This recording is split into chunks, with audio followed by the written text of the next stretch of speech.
Bueno, Polina Castellanos, de la Asociación de Abogados Cristianos, decía hace unos minutos que no le extrañaba estas declaraciones porque sabía que había una agenda para tratar de legalizar la pederastia. Nosotros queremos hablar con Alicia Rubio, ella es experta en ideología de género, para conocer si efectivamente existe esa agenda, porque en su momento el gobierno planteó un discurso muy contundente contra el abuso sexual de los menores y sin embargo ahora nos encontramos con esto. Alicia, ¿hay una contradicción en ese discurso? No, no hay ninguna contradicción. Vamos a ver, llevo ya mucho tiempo vigilando esta agenda y efectivamente estaba esperando que pasara esto. Hay que entender que esta es la apertura del debate social, el primer paso de la ventana Overton. Me explico. No hay contradicción, porque lo que quieren ellos es legalizar la pedofilia a base de criminalizar la pederastia. ¿Qué significa esto? La pederastia es el abuso de un menor, una violación. Es decir, coges al menor y lo violas. Naturalmente que eso es inadmisible. Y la pedofilia se supone que es porque el menor da el consentimiento. ¿Qué sucede? Que el menor no puede dar ningún consentimiento, que todo es pederastia.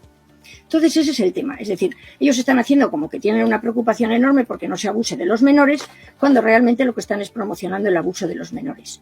Eso es lo que hay que entender.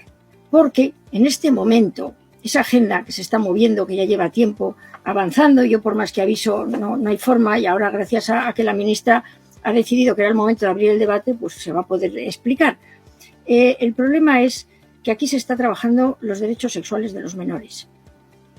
La única forma en este momento de legalizar la pederastia es a través de concederles unos derechos sexuales, que es lo que la ministra quiere decir. El menor tiene derechos sexuales y naturalmente puede ejercerlos. Otra cosa es que lo violen. Hombre, estamos todos de acuerdo en que eso es terrible, pero es que el menor ni tiene derechos sexuales, ni tiene capacidad de consentimiento. Aquí en España, por eso la ministra ha cometido un delito tremendo, un delito ha ido contra la ley, la edad mínima de consentimiento son los 16 años. La ministra está, digamos, pasándose por encima la ley y diciendo que no hay edad mínima de consentimiento. En este momento la hay. Y hay que entender que esta agenda se va a mover en 8 vías. Yo estoy terminando justo ahora un libro precisamente explicando estas 8 vías. Una de ellas es la bajada o la desaparición de la edad mínima de consentimiento, que es lo único que está protegiendo a los menores de que se les induzca a ese ejercicio de sus derechos sexuales. En Francia se encontraron que no había edad de consentimiento después de unos escándalos con unas niñas de 11 años embarazadas y se volvió a dejar Francia, pese a la alarma social, pese a que se pidió una edad mínima de consentimiento. Francia continúa sin edad mínima de consentimiento y es la línea que vamos a seguir. Y si no pueden, desde luego, bajarla. Otra de las vías para la legalización de la pederastia a través de esos derechos sexuales de los menores es la disminución de la fuerza de la patria potestad. Es decir, en este momento la patria potestad en muchísimos países, incluido España, se ha convertido en responsabilidad parental, que te quita, digamos, muchísima protección sobre los hijos. O sea, lo que quieren es que los padres no podamos proteger a los hijos. Y de hecho, ya hay leyes en las que la patria potestad se pasa por encima de ella, como es el caso de los de transexualidad. Si el menor, la familia ve que tiene serias dudas, quiere llevarlo a otro especialista, se niega no por nada, ni porque son homófobos, sino porque ven que la criatura ha sido manipulada, pues se les quita la patria potestad. Es decir, ya se ha empezado con la vulneración de la patria potestad. Alicia, se está planteando la patria potestad como un derecho de los padres cuando creo que es lo inverso, es un derecho de los hijos, a ser protegido por quien más les quiere, porque si no le protegen sus padres, ¿quién les protege? ¿El funcionario de turno? El Estado. ¿El gobierno de turno? El Estado no. El Estado los quiere para otra cosa y eso es lo que tenemos que entender, que mientras se siga esta agenda se va a ir avanzando de una manera naturalmente imperceptible hacia la desprotección absoluta. Es decir, los padres somos los que protegemos a los hijos, los que los queremos como no los va a querer ni el Estado ni ningún funcionario. Y se está se está debilitando la patria potestad porque se va a debilitar hasta el máximo. Es decir, cuando consigan que los menores, y ahora voy a explicar las leyes que están saliendo, cuando consigan que los menores entiendan que tienen unos derechos sexuales, si el padre no les deja ejercer esos derechos sexuales, puede quedarse sin la tutela del menor porque está vulnerando un derecho fundamental. Los niños no tienen derechos sexuales, desde luego. Esto es un invento de la ONU precisamente para terminar con la familia, terminar con las raíces de los individuos y, desde luego, otras cosas, en fin, que esto ya no entra en este debate, pero es muy interesante saberlo. El asunto es que los menores solo pueden conocer que tienen derechos sexuales si se les hipersexualiza. Y ahí viene ese empeño en las charlas de afectivo sexual, en los cursos de educación afectivo sexual. Ahí se les corrompe, lisa y llanamente. Es corrupción de menores. En este momento eso ya no no está de moda y se ha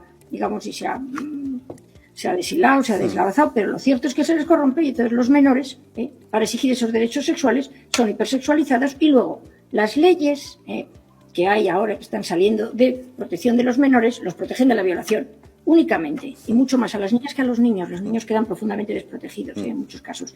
Y la otra cosa es que se les hipersexualiza y se les enseña sus derechos sexuales. Claro. Estas leyes también tienen unos capítulos para chiringuitos en los que se promocionen en los niños los derechos sexuales. Es una industria. Sí, es una industria, Alicia.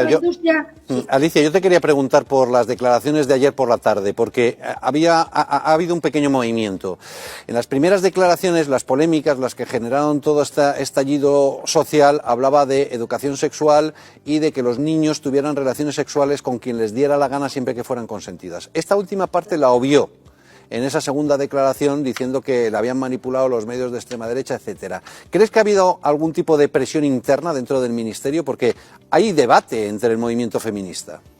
Vamos a ver, esta señora está siguiendo las teorías, porque el feminismo, no todo el feminismo, como no todos los lobbies de género, defiende parte de él es decir, los derechos sexuales de los menores, que no los considera pederastia. ¿Por qué? Porque se basan en Sulami Firestone y la visión de la familia como un lugar opresor donde el patriarca impide ejercer los derechos tanto a la mujer como a los niños. Los niños, naturalmente, los derechos sexuales. Es decir, elimina la sexualidad en la mujer, ese patriarca, y también prohíbe la sexualidad de los menores. Entonces luchan por eso. Esto viene de los años 70, en los que los movimientos pederastas estuvieron muy activos, y siguen con eso. Es decir, la ministra ha dicho lo que quería decir. La ministra cree, en su absoluta ignorancia, que los niños pueden dar un consentimiento real, un consentimiento válido, cuando los menores no pueden dar consentimiento, no solo por la ley, sino porque cualquiera con dos palmos de frente, menos la señora ministra, nos damos cuenta de que los menores son menores, que tienen muchísimo, es decir, hay que protegerlos. Es que es tan ridículo, permíteme, que la ministra cree que las mujeres somos menores de edad porque nuestro consentimiento no es válido. Decimos que sí, pero luego al día siguiente nos arrepentimos, decimos que no, es que resulta que por prevalencia, es que el chico ha insistido, y como somos tontas, pues eso sí, al menos el adulto no insiste, ni nada, ni lo coacciona, ni lo engaña. O sea, no, el menor es un adulto y la mujer es un niño. Quiero que quede muy claro eso. Está muy claro, y creo que el ejemplo ha sido extraordinariamente transparente. Alicia Rubio, muchísimas gracias. Un abrazo.